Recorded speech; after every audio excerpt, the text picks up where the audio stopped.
anh bay mua lụt app tối nay này hả nó app tối nayเป็นapp on lại on mall này hả nó lại on mall này nên cả lụt cái thứ này và nó số đây nó còn gì còn hả nó nàyครับพอเข้ามาในเป็นมานาดาแบบไหนครับนะมานาดาใช่ไหมนี่ครับพอเข้ามาเลยบอกว่าแค่หลุดมาเนี่ยจะได้หลุด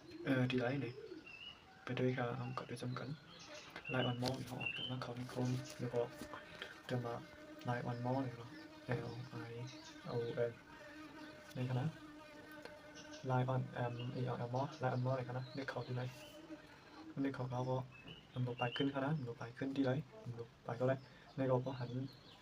ในพอหันตัวเจ้าไหนพอหันตัวในก็ไลน์ออนมอลนั่นอันนี้ค่ะแล้วก็เรียกเขาก็วันนี้เขาก็เนี่ยจะบอกมาเจ้าไหนคณะเพราะว่าเคยหลุดมาเนี่ยก็เขาเป็นไต้มาเขาเจอไทยนะเขาเจอไทยเขาเป็นไต้นี่ก็เขาเดี๋ยวเอาตัวไต้นี่คณะมันจะเป็นลายภาษาเลย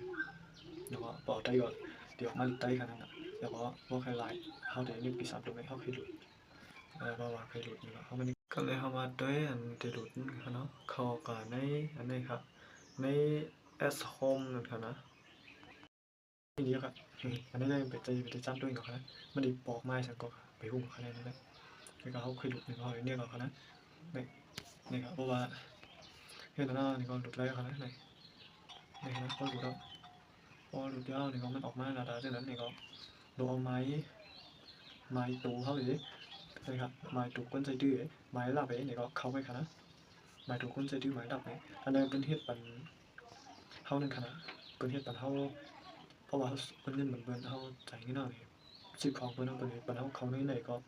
เป็นลายออนมออะไรเงินจำเบิ้ลในเขานะเอาขาไล่หลุดมันก็มีจังไรกันขนาดด้วยเสียเหตุจำไรค่ะตอนด่าที่จานได้หมอไล่หลุดมันนั่นค่ะนะบายค่ะอย่าลืมปั่นแห้งกดหัวใจเป็นกันท้องค่ะanh bay mua lụt app tối nay này hả nó app tối nayเป็นapp on lại on mall này hả nó lại on mall này nên cả lụt cái thứ này và nó số đây nó còn gì còn hả nó nàyครับพอเข้ามาในเป็นมานาดาแบบไหนครับนะมานาดาใช่ไหมนี่ครับพอเข้ามาเลยบอกว่าแค่หลุดมาเนี่ยจะได้หลุดทีไรเนี่ยไปด้วยครับกดด้วยจำกันไลน์ออนมอลเขาออกจากมาเขาในโคมแล้วก็จะมาไลน์ออนมอลเนี่ยเนาะ L I O N ในคณะไลน์ออนE L L มอลไลน์ออนมอลในคณะเรียกเขาที่ไหนเรียกเขาก็มันบอกไปขึ้นคณะมันบอกไปขึ้นที่ไรมันบอกไปก็ไรในก็พอหันตัวเจ้าไหนพอหันตัวในก็ไลน์ออนมอล